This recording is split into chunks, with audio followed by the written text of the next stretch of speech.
Episode 31 पेशकश मीरे कारवां। गाड़ी कच्ची सड़क से उतरकर सहराई झाड़ी में फंस गई थी। मैं इस दौरान में हथकड़ी वाला मार्का मार चुका था और अब धन्नो के ऊपर इस तरह पड़ा था कि ना तो धन्नो मेरे बोझ तले दब सके और ना ही ड्राइविंग केबिन में मौजूद अफराद को मेरे हथकड़ी वाले हाथ नजर आ सके। मैंने नहायत ही महारत से अपने वजूद को मतलूबा जाविये पर सेट कर रखा था। मेरी आंखें तकरीबन बंद थी, तकरीबन इन मायनों में कि मैं पलकों की दरद से ड्राइविंग सीट केबिन पर नजर जमाए हुए था। जब मैं धन्नो के ऊपर आया था तो वो हफीफ सा किस्मसाई थी। शायद ये उस झटका लगने का रद्द अमल था जो टायर फटने से गाड़ी को लगा था। ताहम उस वक्त धन्नो दोबारा साकित हो चुकी थी, जो कोई तसल्ली बख्श बात नहीं थी। मेरी निगाह ड्राइविंग केबिन के शीशे पर ही जमी हुई थी। गाड़ी रुकते ही वो दोनों ड्राइविंग केबिन से बाहर निकल आए थे, यानी वो गाड़ी से नीचे आ चुके थे। एक बात तो तय थी कि टायर तब्दील किए बगैर अब सफर आगे जारी नहीं रखा जा सकता था। गाड़ी से बाहर निकलने के बाद वो दोनों मुझे नजर नहीं आ रहे थे, ताहम उनकी कदमों की चाप और बातों की आवाजों से मैंने अंदाजा लगाया कि वो गाड़ी की अकबी जानिब आ रहे थे। मैं ज़हनी तौर पर पूरी तरह चाको चबंद हो गया। उसी वक्त मेरे दिमाग में एक ख्याल बिजली की रफ्तार से पैदा हुआ और मैंने अपनी सोच के नतीजे में बेहतियार गाड़ी के फर्श पर सीटों के नीचे नजर दौड़ाई। मेरी मुतलाशी नजर पलक झपकते ही उस चीज तक पहुंच गई जिसके बारे में मेरे जहन ने सोचा था। वो गाड़ी का एक फाजल टायर था। जैसे कि हर गाड़ी में इमरजेंसी की सूरत हाल के लिए एक स्पेयर टायर रखा जाता है। मज़कूरा टायर उस सीट के नीचे रखा था जिस पर बेहोश होने से पहले धन्नो बैठी हुई थी। एक बात यकीनी थी कि गाड़ी का टायर तब्दील करने के लिए इन्हें गाड़ी के पिछले हिस्से को खोलना पड़ता, जहां फर्श पर हम दोनों पड़े थे। ये अच्छा मौका था। वो जैसे ही गाड़ी का अकबी दरवाजा खोलने की कोशिश करते, मैं भरपूर कार्रवाई कर सकता था। मुझे पूरा यकीन था कि मैं हथकड़ी लगे हाथों के साथ भी बड़ी ठीक ठाक तरीके से उनसे निपट सकता था। ये बात मैं एक लम्हे के लिए नहीं भूला था कि वो दोनों मुसल्ला थे। थाने में जब वो वडेरा रईसा के दाएं बाएं खड़े थे तो उनके हाथों में मैंने कलाशनकोफ़ें देखी थी। फिर जब वो वहां से रवाना हुए तो तब भी ये हथियार उनके पास ही थे। मैं किसी भी एक्शन के लिए तैयार था और फौरी तौर पर मुझे अपना इरादा बनाना था। लेकिन फौरी तौर पर मैंने अपना इरादा तब्दील करने पर मजबूर हो गया, क्योंकि मैंने सोचा कि बेहतर यही है कि पहले इन्हें गाड़ी का टायर तब्दील करने दिया जाए, ताकि बादजा मुझे वहां से रवाना होते वक्त किसी दुश्वारी का सामना न करना पड़े। मैं सांस रोककर दरवाजा खुलने का इंतजार करने लगा। चंद सेकंड के बाद मेरी उम्मीद भर आई। दरवाजे के लॉक और चाबी घूमने की आवाज सुनाई दी। फिर मैंने झटके से दरवाजा खुलने की आवाज सुनी। मैंने नीम व पलकों की ओर से देखा। मीर बख्श दराज कामत शख्स मुझ पर कलाशनकोफ़ ताने खड़ा था, जबकि इसके साथ ही दुबला पतला आदमी गाड़ी के अंदर घुस आया। यकीनन वो टायर निकालना चाहता था। गाड़ी में दाखिल होने से पहले उसे हम दोनों को हिला जलाकर ये इत्मीनान कर लिया था कि हम वहां पर वैसी की वैसी बेहोशी की हालत में पड़े हैं या नहीं। उसे हमें हिला जलाकर अच्छी तरह इत्मीनान कर लिया था कि हमें दुनिया जहां की कुछ खबर मालूम नहीं। इस मौके पर मैंने अपनी बेहोशी की भरपूर अदाकारी का मुजाहरा किया था। आधे घंटे के अंदर अंदर गाड़ी का फटा हुआ टायर निकालकर उसकी जगह सही सलामत टायर फिट कर दिया गया। अब मेरे अमल का वक्त सर पर आन पहुंचा था। जैसे ही वो मजरूर टायर को गाड़ी के अंदर रखकर दरवाजा बंद करने लगते, मुझे हरकत में आ जाना था। फिर जो भी हो जाता मुझे उससे निपटना था। टायर की तब्दीली के दौरान वो दोनों आपस में सिंधी जुबान में बातें करते रहे। मैं सिंधी जुबान को पूरी तरह नहीं समझता था, ताहम 10% महफूम मेरे पल्ले पड़े थे। वो दोनों इस नागहानी इफ्तार पर चिल्लाए हुए थे। मुझे उनकी बातों से यह भी अंदाजा हुआ था कि वो मुकर्रर वक्त पर किसी जगह पहुंचना चाहते थे और टायर फटने से वो आधा घंटा लेट हो चुके थे। गाड़ी की अगबी समझ चलते हुए कदमों की आवाज सुनाई दी। मैं समझ गया कि वो कोई एक ही शख्स था। उसके साथ ड्राइविंग केबिन का दरवाजा बंद होने की आवाज आई। ये गाड़ी बाएं जानिब का दरवाजा था, जिसका वाज़ह मतलब यही था कि पीर बख्श कलाशनकोफ़ ब्रादर्स पैसेंजर सीट पर बैठ चुका है। इससे एक और बात साफ हो गई थी कि मजरूर टायर गाड़ी में रखने के लिए ड्राइवर को ही आना था और वही गाड़ी का अकबी दरवाजा बंद करने वाला था। मेरे दिल में इत्मीनान की एक लहर दौड़ गई। जाहिर है किसी गैर मुसल्लह शख्स की निस्बत किसी गैर मुसल्लह शख्स से निपटना बहुत ही आसान था। जैसे ही ड्राइवर फटे हुए टायर को सीट के नीचे खिसकाकर सीधा हुआ, मैंने हथकड़ी का एक भरपूर वार उसके चेहरे पर किया। ये एक आहनी दो खत्थड़ था जिसकी तूफानी ज़रब ने ड्राइवर को बिलबिलाने पर मजबूर कर दिया। ड्राइवर की दर्द में दबी हुई चीख सुनकर मीरबख्श ने एक झटके से मुड़कर पीछे देखा और फिर इस दौरान हमें ड्राइवर को अपनी टांगों में देखकर गाड़ी से इस तरह बाहर निकला जैसे तोप से गोला दागा जाता है। उसके साथ ही मैं भी खुद उछलकर गाड़ी से बाहर आ चुका था। गाड़ी रुकने से एयर कंडीशन में कोई ऐसी खराबी वाकया हो चुकी थी कि उसकी खामोशी से जीप ने चुप साध ली हुई थी। इससे पहले कि ड्राइवर साइड का दरवाजा खुला छोड़ आया था, मीरबख्श ने अपनी साइड का शीशा गिरा लिया था। उसी वजह से ड्राइवर की बिलबिलाहट अपनी तमाम तर सोती इस रात के साथ मीरबख्श की समात तक पहुंच चुकी थी। मैं जब मीरबख्श के सर पर पहुंचा तो वो गाड़ी से बाहर आ चुका था। फिर कबल इसके कि वो क्लाशनकोव का रुख मेरी जानब करता, मैंने स्टेप लेकर एक जोरदार फ्रंट पुश किक उसके सीने पर रसीद कर दी। वो चौड़े सीने का मालिक और दराज का शख्स था।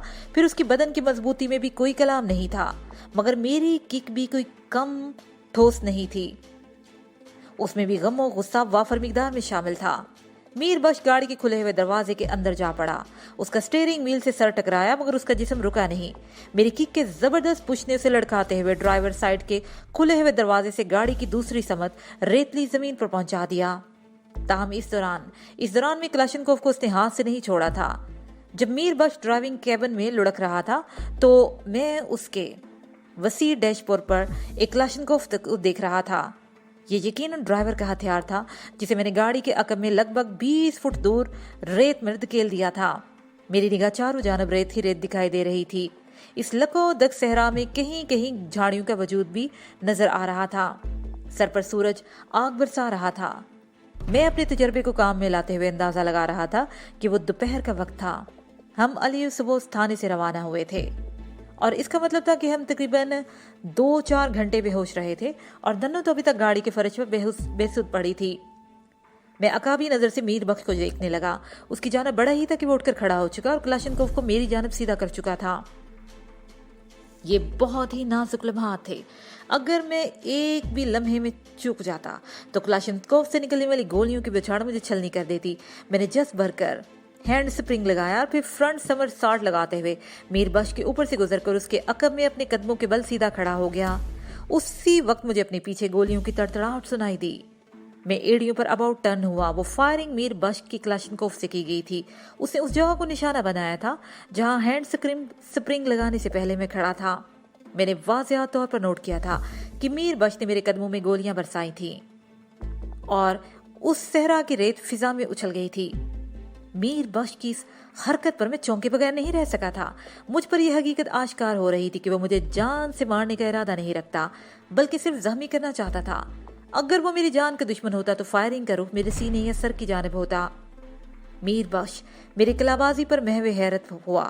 उसे मेरे कदमों पर फायरिंग की थी मगर मैं पलक झपकने में उसके अकब में पहुंच चुका था। वो तेजी से पीछे मुड़ा। मैंने उसी वक्त एक लंबा सा स्टेप लेकर साइड किक उसके पहलू पर रसीद कर दी। साइड किक की ये हुसूसियत है कि अगर ये मुनासिब जरक के साथ सही टारगेट पर जाए तो मजबूत से मजबूत मद्दे मुकाबल के कदम को उखाड़ देती है। मीरबख्श इस नागहानी इफ्ताद के लिए जहनी तौर पर तैयार नहीं था। वो तो हैरत से मेरा दीदार करने की खातिर मुड़ा था, लेकिन उसे क्या खबर थी कि उससे ये दीदार बहुत महंगा पड़ेगा।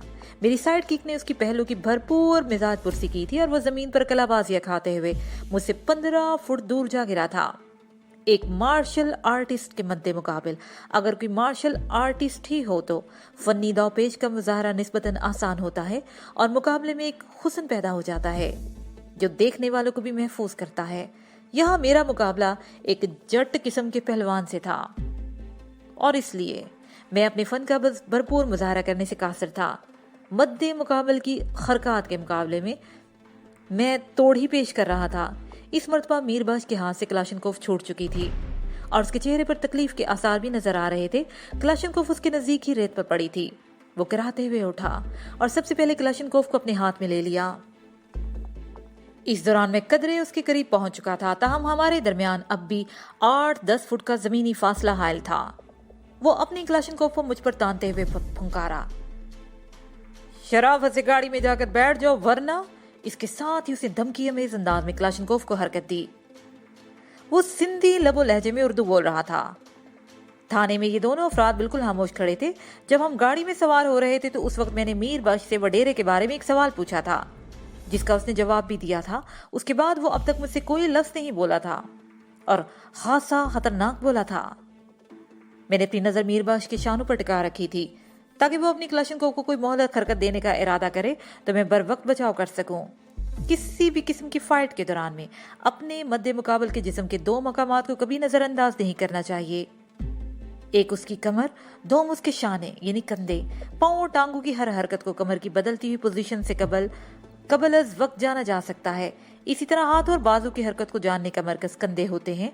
जो मार्शल आर्टिस्ट या फाइटर इन दो मकामात को निगाह में रखता है वो मुकाबल के हमलों से महफूज रहता है, क्योंकि वो दुश्मन के वार से पहले ही समझ आता है कि वो कौन सी किक मारने वाला है या कौन सा हैंड अटैक करने वाला है। इस जजमेंट में अगर महारत हासिल हो जाए तो सिर्फ सेल्फ डिफेंस और ब्लॉकिंग का सहारा लेकर कोई भी मैदान मारा जा सकता है। मैंने मीर बख्श को बदस्तूर अपनी नजरें जमाते हुए उसकी धमकी के जवाब में कहा, मीर बख्श, अगर मैं तुम्हारा हुक्म मानने से इनकार कर दूं तो तुम्हें इसका खमियाजा भुगतना होगा। क्या तुम मुझे जान से मार दोगे? मैंने पूछा। जान से ना भी मारा तो तुम्हारे हाथ पांव जरूर तोड़ दूंगा। वो मानदाना नजर से मुझे देखते हुए बोला, फिर सारी उम्र मोहताजी और अपाहजी में बसर करना। मैंने उसे ताव दिलाने की खातिर कहा, अगर मर्द के बच्चे हो तो हथियार फेंक दो और खाली हाथ एक नहते का मुकाबला करो।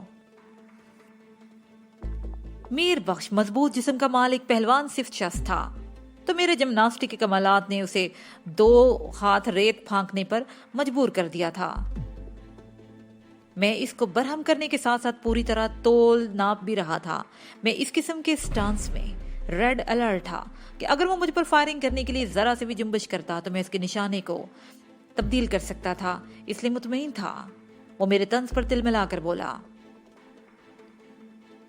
तुम हमें गुस्सा दिलाकर कोई हकमाकत करने पर नहीं उकसा सकते। हम जानते हैं तुम कितने खतरनाक हो। तुम में अगर जरा सी भी ढील दी गई तो तुम सर पर सवार हो जाओगे। अच्छा?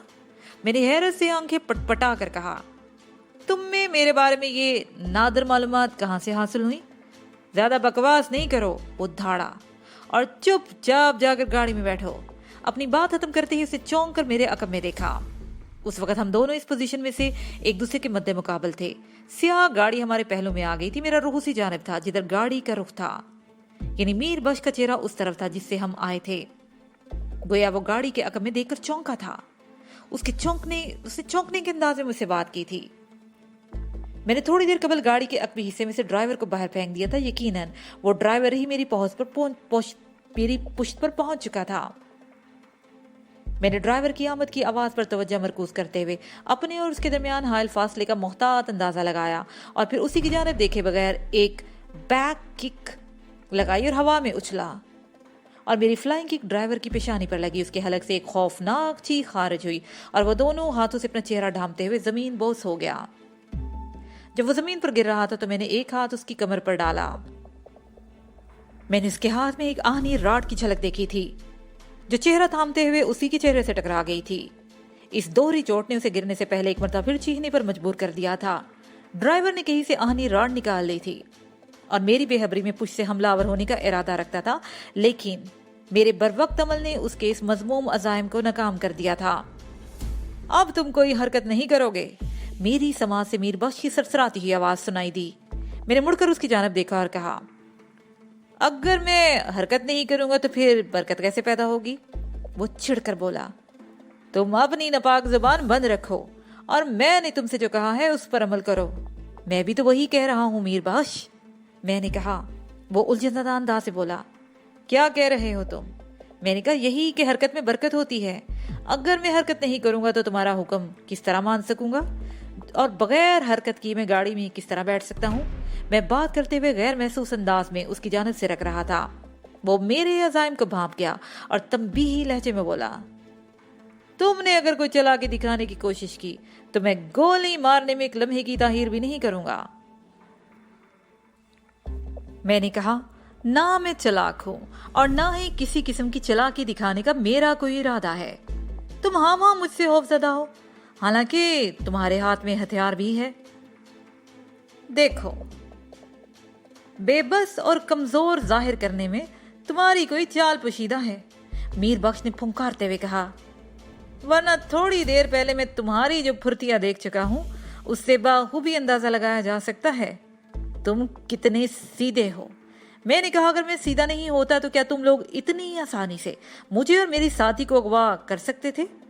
मैं अगर होशियार किस्म का बंदा होता तो तुम लोगों को मुसीबत में डाल देता, जबकि तुम लोगों ने मेरी कलाइयों में हथकड़ी भी डाल रखी थी। मुसीबत में तो तुमने हमें डाल रखा है, वो कीना तोस नजरों से मुझे देखते हुए बोला। इस हथकड़ी को तुमने सीधा कैसे किया? इस हथकड़ी ने भी तुम्हारा कुछ नहीं बिगाड़ा। तुम किसी मदारी की तरह हवा में करतब दिखा रहे हो, और तुम्हारे हाथों में ज्यादा देर तक हथकड़ी भी मुझे लगता है सलामत नहीं रहेगी। तुम्हारे हाथों से ज्यादा तो तुम्हारी टांगे चल रही हैं। ये सच है कि मैंने हथकड़ी लगे होने के बावजूद भी जिम्नास्टिक और कुंफू के कुछ हाथ इन दोनों पर आजमा डाले थे। मैंने गाड़ी में ही उल्टी हथकड़ी को सीधी हथकड़ी में बदल डाला था। अब मेरे दोनों हाथ सामने की जानब थे।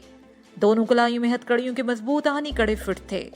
इन दोनों कड़ों को मिलाने वाली जंजीर की लंबाई इतनी थी कि मैं पहलू पे पहलू अपनी दोनों हथेलियों को कहीं भी टिका सकता था।